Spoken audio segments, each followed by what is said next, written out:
चला रक्षाबंधनसाठी दूध न फाटता आणि खूप काही सामान न वापरता मोजक्याच वस्तूंमध्ये पेढे बनवूयात.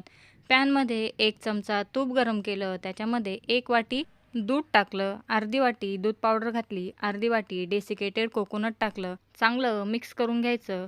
आता अर्धा चमचा वेलची पूड घालायची. इथे गरम दुधामध्ये थोडंसं केसर मिक्स करून ठेवलेलं होतं ते टाकलं आणि आता याला 6 ते 7 मिनिटं कंटिन्यू ढवळायचं आहे.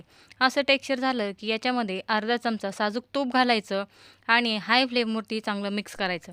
या स्टेजला गॅसची फ्लेम बंद करायची आणि फ्लेम बंद करून सुद्धा 2 मिनिटं परतायचं म्हणजे खाली लागणार नाही. आता 10 मिनिटं थंड होऊ द्यायचे आणि पेढे वळायचे.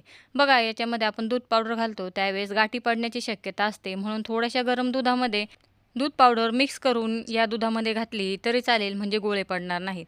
आता आपले पेढे वळून झालेले आहेत. वरतून केसर लावलं, तुम्ही ड्रायफ्रूट्ससुद्धा लावू शकता आणि पेढे तयार आहेत. आवडले तर लाईक अँड सबस्क्राईब करा.